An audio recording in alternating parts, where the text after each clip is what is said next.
Wim Hof has influenced millions of people around the world with his breathing technique, and yet he likes superpowers. His far-reaching hand has also touched my life in very significant ways. In today's video, I'll be sharing my experience in more detail in the hopes to encourage anyone who has not explored the topics of breathing and cold exposure to go ahead and do so. If you're new to the channel, I'm Other Monk, and here I explore topics related to mindfulness, as well as things that will hopefully make you more interesting to you, so that you can go and live your life's best adventure even if you don't think you got the resources to do so.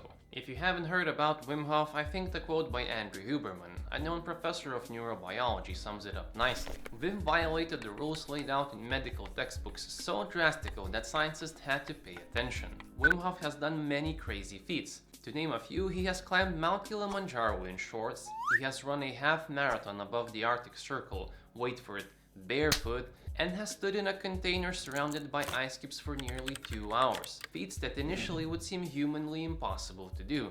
And that's just the tip of the iceberg. He has actually done much more. Wim Hof's breathing technique is one of the things he uses to complete these crazy feats. The technique is fairly simple, and its origins lie in the old Tibetan breathing practice known as tumu, which is a Tibetan word that means inner fire. I originally stumbled onto Wim Hof when I was trying to learn long-distance freestyle swimming. The very first thing you need to do when you're learning that is how to stay calm underwater and how to breathe. So there I was, googling breathing exercises, and I stumbled onto this guy Wim Hof. At the time, I was completely dubious to the fact that our breathing is like a real superpower. And this was one of the things that changed my life in very significant ways. Starting to realize there's so much more to know about this thing we do thousands of times a day without even thinking, I dived deep into the research and daily practices. I have actually covered the topic of breathing in a different video, where I share 5 things I wish I knew about breathing that have completely transformed my life. I'll link it somewhere here and you'll find it in the description if you're interested.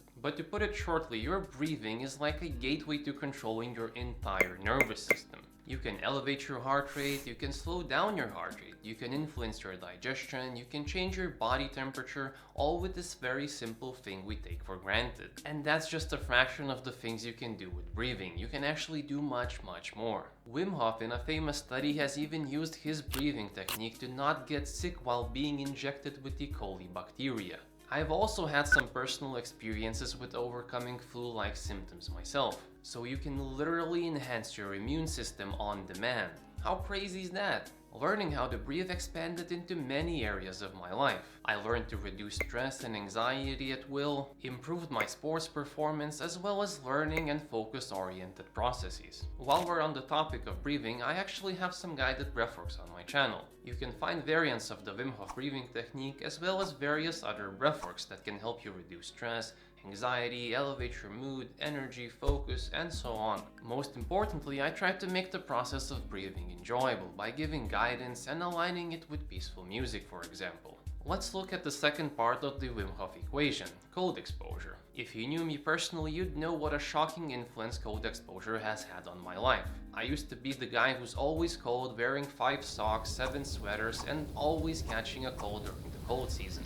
Now, while there's a very important mindfulness aspect to this, I think more interestingly, at least to most people, is the fact that you cannot get sick as much. Or at all for that matter. Wouldn't that be awesome? There's very solid research showing how self-induced stress can have very positive effects on our physical health. And cold exposure is exactly that, just another stressor. Your body couldn't tell the difference if it's your boss yelling at you or if you're being immersed in cold water. I am a big fan of nature. It has always had a special place in my heart. Therefore, I really enjoyed Wim's perspective on cold. It is that it's just that, another part of this beautiful thing we call nature. And we really are capable of handling more heat and cold than we initially think we can.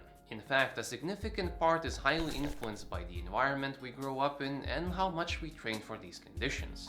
The way cold exposure has changed my life in the most literal sense is that I have not gotten sick ever since I started practicing it daily. And it doesn't even have to be an ice bath. A cold shower was stressful for me enough at the beginning. But as with everything, you gradually challenge yourself more and more, and you're doing ice baths in a couple of months. I wouldn't do this channel any justice if I didn't talk about how this all relates to mindfulness. When I say mindfulness here, I am referring to it as a skill that helps us stay in the present moment, and there's many ways you can train it. Breathing awareness is of course one of the best ways to train mindfulness. As if there's one thing you're doing in every moment of your conscious and in fact unconscious experience is, well, breathing. Captain Obvious. 10 to 20 minutes of breathwork may not seem like a very long time, but for most people, staying focused on something minuscule as your breath is not just a daunting task, but an impossible one. However, that's actually a good thing. Since those 15 to 20 minutes feel longer than they actually are, you can really reset yourself from all your worries and to-dos. And you don't have to take my word for it. Just try some of my breathworks, make your life your own laboratory, and see if it makes any difference. Cold exposure through the lens of mindfulness is no different. I often hear people after trying a cold plunge for the first time say things like, "It was so nice, so quiet, all thoughts disappeared."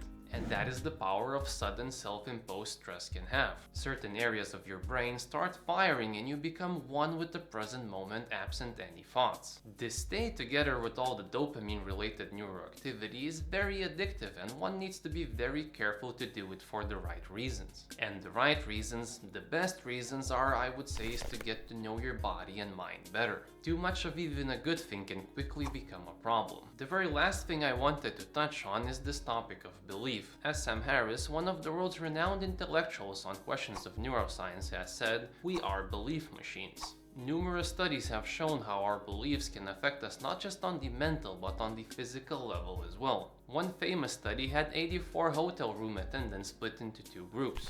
The informed group was told that their daily work, cleaning rooms, pushing carts, and vacuuming was exercise and would influence them positively, and the control group, which was not given this information. After 4 weeks without any changes in physical activity, diet, or lifestyle, the informed group showed decreased weight, body fat percentage, reduced blood pressure, and increased perceived exercise levels.